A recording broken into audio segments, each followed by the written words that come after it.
تو چلا جائے گا, برسات کے موسم میں اگر گھوڑے کو لے کر کے چاہے تو چلا جائے گا. اتنا وفادار ہوتا ہے گھوڑا. ایک گھوڑا اپنے مالک کے لیے جان بھی دے سکتا ہے, مگر انسان کو اللہ رب العالمین نے ایمان دیا, دولت دیا.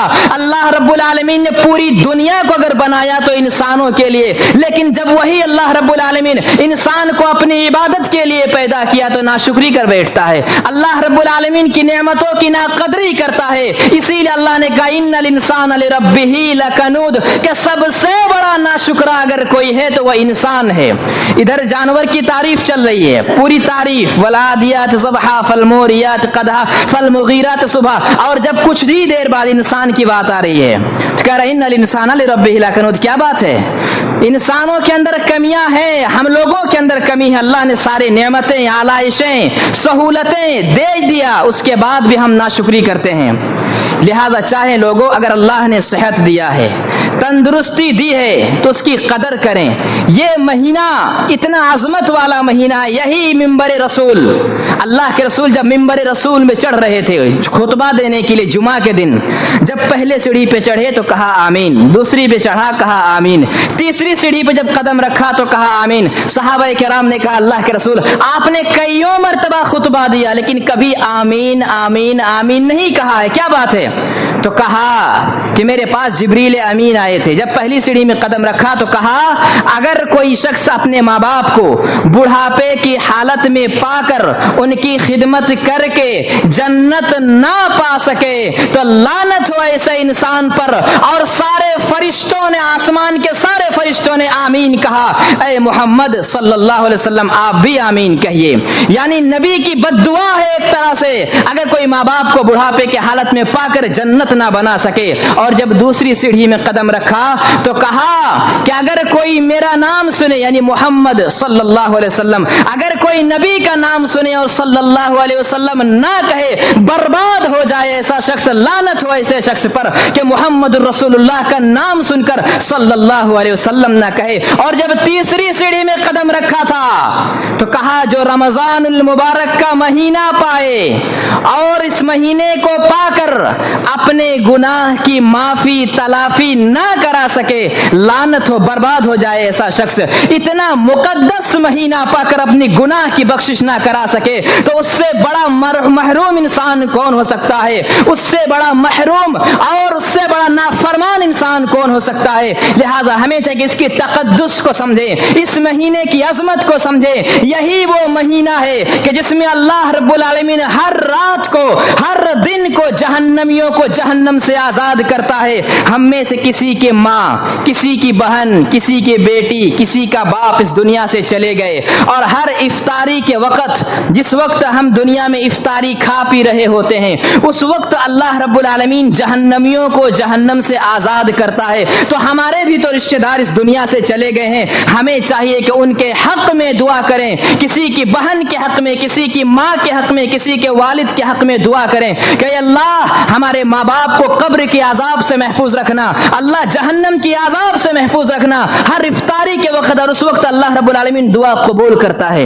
اس وقت اللہ رب العالمین دعا قبول کرتا ہے. لیکن ہمارا حال بالکل برعکس ہے, دن بھر ادھر ادھر گھومتے ہیں, کب دیکھیں کہ یہ وقت ہو جائے, کب 3-4 گھنٹہ گزر جائے, ایسا لگتا ہے سر پر بہت بڑا ایک بوجھ اللہ رب العالمین نے دبا کر کے رکھ دیا ہے, کب وقت گزر جائے. نہ پہلے 10 منٹ پہلے بھی بیٹھتے ہیں افطاری کے لیے کہ دعا کی جائے, دوڑ کر آذان ہوئی آ کر کھانا پینا شروع, نہ اللہ کا نام لیے, نہ کھانے کے بعد دعا کیے کہ اللہ صبح سے لے کے شام تک جو بھوکا رہے ہیں مولا اس کو قبولیت کا درجہ دے دینا. اللہ صبح سے لے کے شام تک بھوکا پیاسا جو تڑپ کر کے رہے ہیں مولا وہ دعائیں, وہ روزہ اللہ قبول کر لینا. کہاں ہے یہ چلن, کہاں ہے یہ رواج, کہاں ہے یہ رسم؟ یہاں تو صرف ایک رسم ہے کہ چلو روزہ رکھ لیے صبح سے لے کے شام تک بھوکا. نہیں لوگوں, اللہ کو یہ مقصد نہیں ہے کہ تمہیں بھوکا رکھے, اللہ کو یہ مقصد نہیں ہے کہ تمہیں پیاسا رکھے, تمہیں تڑپانا مقصد نہیں ہے. اللہ تو کہہ رہا تم کچھ تقوی و شعار بندہ بن جاؤ, کچھ پرہیزگار بندہ بن جاؤ, پچھلے گناہوں کی کچھ معافی تلافی کرا لو. یہ مقصد ہے اللہ رب العالمین کا.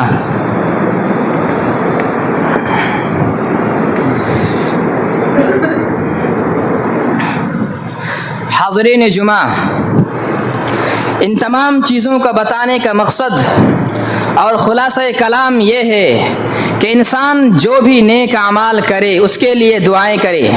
سلف صالحین کا یہ طریقہ رہا ہے کہ 6 مہینہ پہلے تو یہ دعا کرتے تھے، اللہ کسی طرح ہمیں رمضان المبارک کے مہینے تک زندہ رکھنا، پہنچا دینا، اور اگر رمضان المبارک پا جاتے تھے تو 6 مہینہ صرف یہ دعا کرتے تھے، اے اللہ جو صبح سے لے کے شام تک بھوکا رہیں اللہ اس کو قبول کر لینا۔ یہ دعائیں کرتے تھے سلف صالحین، ان کا یہ طریقہ تھا۔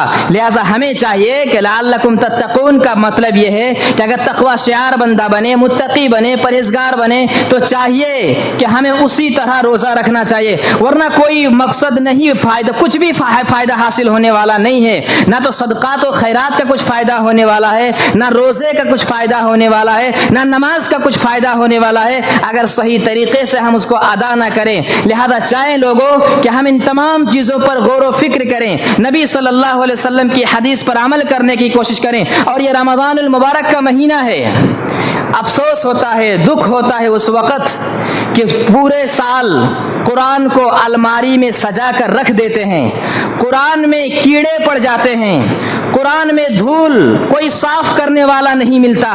لوگوں قرآن اس لیے نازل نہیں ہوا تھا، قرآن تو نازل ہوا تھا تمہیں جہنم سے بچانے کے لیے، قرآن تو نازل ہوا تھا تمہیں انسانیت کا درس سکھانے کے لیے، قرآن تو نازل ہوا تھا تمہیں حلال اور حرام کے درمیان فرق بتانے کے لیے، قرآن تو اس لیے نازل ہوا تھا تاکہ بتائے تم انسان ہو جانور نہیں ہو، اس لیے قرآن نازل ہوا تھا۔ اور آپ ایک بات یاد رکھیں، جو لوگ قرآن کو پڑھتے نہیں بلکہ 12 مہینے سجا کر کے رکھ دیتے ہیں، کوئی تو 20-25 سال تک اسے کھول کر کے نہیں دیکھتا، ایک بات یاد رکھیں، جو نبی اپنے امت کے لیے زندگی بھر رو رہے ہیں اور روتے رہے اور قیامت کے دن بھی افسوس کریں گے اللہ میری امت کو جہنم سے بچا لینا، وہی نبی کل قیامت کے دن کیا کہیں گے جانتے ہیں؟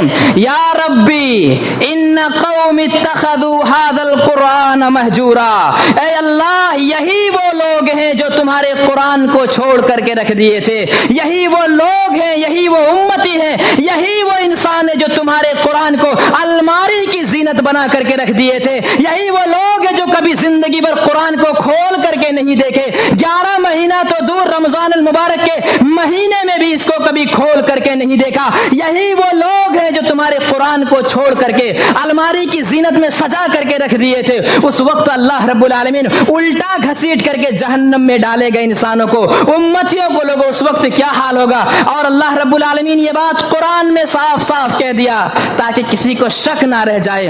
اسی لیے ہمیں چاہیے کہ خود پڑھیں، نہ پڑھ سکیں تو بچوں کو پڑھائیں، بیٹھ کر کے سنیں کم از کم، یہ قرآن کا مہینہ ہے، یہ رحمت کا مہینہ ہے، مغفرت کا مہینہ ہے، بخشش کا مہینہ ہے، لوگوں یہ اس تلاوت کا مہینہ ہے۔ اگر اس تلاوت کی لوگ شیطان اور جنات اور ڈائن اور بھوت کے شکار رہتے ہیں، کس لیے؟ جس گھر میں شیطان، جس گھر میں قرآن کی تلاوت نہیں ہوتی ہے اس گھر میں جادوگروں کا جادو زیادہ چلتا ہے۔ اللہ کے رسول کہہ رہے ہیں صحابہ کرام کو، وہ کہہ رہے ہیں کہ اقرأوا البقرہ فإن أخذها برکہ وترکها حسرہ ولا تستطيعها البطلہ، کہہ رہے ہیں سورہ بقرہ پڑھو، اس کا پڑھنا برکت ہے، اس کا چھوڑنا افسوس ہے، ندامت ہے۔